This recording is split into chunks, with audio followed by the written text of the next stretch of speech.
Welcome back again. मैं हूँ आशीष और आप देख रहे हैं the legal insane. Husband and wife के बीच में जब कोई डिस्प्यूट अराइज होता है तो ज़्यादातर केसेस में देखा जाता है कि वाइफ हस्बैंड से अलग रहना शुरू कर देती है। अलग रहने के पीछे बहुत सारे कारण हो सकते हैं, जैसे कि वाइफ को हस्बैंड परेशान करता है, उसको डिस्टर्ब करता है, मेंटली टॉर्चर करता है, हैरेस करता है, उसके साथ क्रुएलिटी करता है। बहुत सारे रीजंस हो सकते हैं जिसकी वजह से वाइफ हस्बैंड से अलग रहती है। तो इस पर्टिकुलर सिचुएशन में अगर सपोज करो कि हस्बैंड कोर्ट चला जाता है और कोर्ट से रेस्टिट्यूशन ऑफ कॉन्जुगल राइट में केस फाइल करके अपने फेवर में जजमेंट ले लेता है, तो इसके बाद अगर वाइफ उस जजमेंट के आने के बाद भी पति के पास आकर नहीं रहती है, कोर्ट ने डायरेक्शन दिया कि आप पति के पास आकर रहो, बट पति फिर भी हस्बैंड के पास आकर नहीं रहती है, तो क्या इसके बावजूद पत्नी हस्बैंड से मेंटेनेंस क्लेम कर सकती है? इसको हम आज के इस पर्टिकुलर वीडियो में समझेंगे। So stay tuned through out the video so that you could have a very better perspective over this situation. So I hope अब आपको क्लियर हो गया होगा कि हम बात क्या करने वाले हैं इस पर्टिकुलर वीडियो में। सिंपल सी बात है कि हस्बैंड से वाइफ अलग रह रही है और कोर्ट ने रेस्टिट्यूशन ऑफ कॉन्जुगल राइट में एक जजमेंट पास कर दिया है कि वाइफ को हस्बैंड के साथ रहना है। इसके बावजूद हस्बैंड से जो है वाइफ अलग रहना चाहती है और अलग रह रही है, पास नहीं आ रही। अब यहाँ पर वो सेक्शन 125 सीआरपीसी या नया कानून कहें तो भारतीय नागरिक सुरक्षा संहिता की सेक्शन 144 में वो एक मेंटेनेंस की पिटीशन फाइल करना चाहती है और मेंटेनेंस की पिटीशन फाइल करके मेंटेनेंस क्लेम करना चाहती है। तो क्या वो मेंटेनेंस को क्लेम कर सकती है? इस पर सुप्रीम कोर्ट का रिसेंट में ही एक बहुत ही अच्छा जजमेंट आया है। इस जजमेंट में सुप्रीम कोर्ट ने क्या कहा, इसको भी समझेंगे। बने रहिए इस वीडियो में। वीडियो बहुत ही इंपॉर्टेंट है, वाइफ के लिए भी इंपॉर्टेंट है और हस्बैंड के लिए भी इंपॉर्टेंट है। इंपॉर्टेंट क्यों है? क्योंकि इस पर्टिकुलर वीडियो में आप समझेंगे दो ऐसे कानूनों के बारे में जिसको जानना जरूरी है। सबसे पहले हम बात कर लेते हैं section 9 of Hindu marriage act. देखो बेसिकली जो हिंदू मैरिज एक्ट है उसका सेक्शन 9 कहता है कि अगर कोई भी पार्टनर किसी वैलिड ग्राउंड के बिना अगर अपने पार्टनर से, चाहे वो पति हो या पत्नी है, अपने पार्टनर से अगर वो अलग होता है, तो इस पर्टिकुलर सिचुएशन में दूसरा पार्टनर जिससे वो अलग हुआ है, वो अपने कॉन्जुगल राइट्स को क्लेम कर सकता है कोर्ट के माध्यम से। कोर्ट में वो रेस्टिट्यूशन ऑफ कॉन्जुगल राइट का केस फाइल कर सकता है और जब कोर्ट को ये प्रतीत होगा, ये लगेगा उस पिटिशन में कि कोई वैलिड ग्राउंड नहीं है अलग रहने का, तो फिर उस पार्टनर को वो डायरेक्शन देगा कि भाई आप आकर साथ में रहो। और अगर डायरेक्शन के बाद भी वह पार्टनर साथ में आकर नहीं रहता है, तो फिर पहले पार्टनर के पास ये ऑप्शन होगा कि वो 1 साल के बाद उससे डाइवोर्स ले सकता है। आपको सेक्शन 9 समझ में आ गया होगा कि सेक्शन 9 क्या कहता है। अब एक सेक्शन हमें समझना है, सेक्शन 125 सीआरपीसी। अब नया कानून आया है इसकी जगह पर, भारतीय नागरिक सुरक्षा संहिता, और इसका सेक्शन है सेक्शन 144।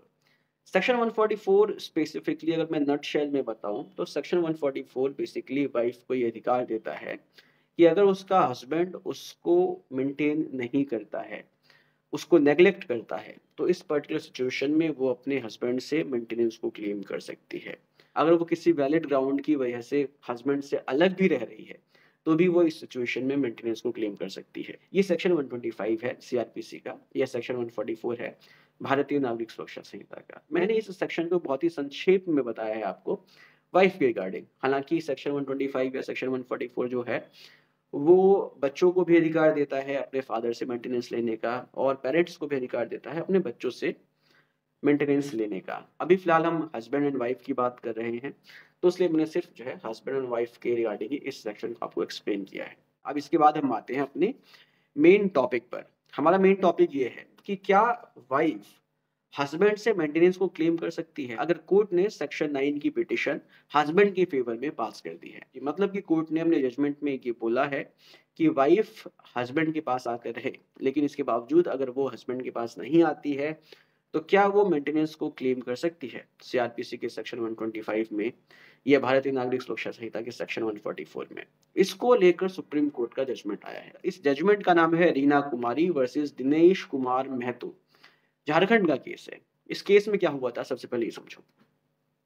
इस केस में बेसिकली शादी के बाद दोनों ही पार्टनर्स में, दोनों ही पति पत्नी में आपस में डिस्प्यूट क्रिएट हो जाता है और डिस्प्यूट जब क्रिएट हो जाता है तो पत्नी पति से अलग रहना शुरू कर देती है। अलग रहने के पीछे जो ग्राउंड है उसका वो ये है कि वो उसके साथ क्रुएलिटी करता है, उसके साथ दुर्व्यवहार करता है, मेंटली फिजिकली उसको हैरेस करता है। तो इस वजह से जो है वो अलग रहती है। सो बेसिकली जब वो अलग रहना शुरू कर देती है तो हस्बैंड उसके खिलाफ सेक्शन 9 हिंदू मैरिज एक्ट के सेक्शन 9 में एक रेस्टिट्यूशन ऑफ कॉन्जुगल राइट की पिटीशन फाइल करता है। सेक्शन 9 की पिटीशन उसके फेवर में अलाउ भी हो जाती है और कोर्ट पत्नी को आदेश देता है कि वो पति के पास आकर रहे। लेकिन पत्नी इसके बावजूद पति के पास नहीं जाती है। यहाँ पर पत्नी पति के पास क्यों नहीं जाना चाहती है, उसके पीछे कुछ ग्राउंड्स हैं। जैसे कि पत्नी के अनुसार पति उसके ऊपर क्रुएलिटी करता है, उसको परेशान करता है, उसको जो है मेंटली फिजिकली टॉर्चर करता है, उसके साथ दुर्व्यवहार करता है। और पत्नी का यहाँ पर ये भी कहना होता है कि पति ने उन दोनों के बीच में जो डिस्प्यूट है उसको कभी खत्म करने की कोशिश भी नहीं की। सो इन सभी ग्राउंड्स के आधार पर वो पति के साथ नहीं रहना चाहती है। इस तरह से इन सभी ग्राउंड्स के आधार पर पत्नी जो है पति के पास नहीं जाती है। और फिर कुछ समय के बाद पत्नी ने सीआरपीसी के सेक्शन 125 में मेंटेनेंस का केस फाइल कर दिया पति के अगेंस्ट। अब यहाँ पर जो मेंटेनेंस का केस था वो डिस्ट्रिक्ट कोर्ट ने अलाउ कर दिया, लेकिन पति डिस्ट्रिक्ट कोर्ट के फैसले के अगेंस्ट झारखंड हाई कोर्ट पहुंच जाता है। झारखंड हाई कोर्ट ने मेंटेनेंस के केस को डिसमिस कर दिया, मतलब कि जो पत्नी का मेंटेनेंस का केस था जो डिस्ट्रिक्ट कोर्ट ने अलाउ किया था उसको रद्द कर दिया। अब इससे आहत होकर पत्नी पहुंचती है सुप्रीम कोर्ट। अब सुप्रीम कोर्ट का यहाँ पर क्या कहना है ये समझना जरूरी है। सुप्रीम कोर्ट ने ये कहा कि देखो, अगर रेस्टिट्यूशन ऑफ कॉन्जुगल राइट का केस जो है पति के फेवर में डिसाइड हो गया है, पत्नी को कोर्ट ने डायरेक्शन दे दिया है कि वो पति के पास आकर रहे, और इसके बावजूद अगर वो पति के पास जाकर नहीं रहती है तो इस आधार पर उसके मेंटेनेंस के केस को जो है रिजेक्ट नहीं किया जा सकता है। जो मेंटेनेंस का केस होता है वो हर एक केस के फैक्ट्स पर डिपेंड करता है। अगर केस में सपोज करो कि फैक्ट्स ऐसे हैं जिसमें ये शो होता है कि पति ने पत्नी के साथ क्रुएलिटी की है, उसको जो है हैरेस किया है, उसके साथ दुर्व्यवहार किया है, समझौते की कोई गुंजाइश नहीं है उनके बीच में, पति जो है समझौता करना ही नहीं चाहता है, तो इस पर्टिकुलर सिचुएशन में पत्नी के पास ये अधिकार है कि वो मेंटेनेंस को मांग सकती है। पति के फेवर में अगर रेस्टिट्यूशन ऑफ कॉन्जुगल राइट का केस डिसाइड हो चुका है तो सिर्फ इसी आधार पर पत्नी के मेंटेनेंस के केस को रद्द नहीं किया जा सकता है। और ऐसा कहते हुए सुप्रीम कोर्ट ने हाई कोर्ट के फैसले को रद्द कर दिया और जो डिस्ट्रिक्ट कोर्ट का फैसला था जो मेंटेनेंस अलाउ हुआ था पत्नी को उसको बहाल कर दिया।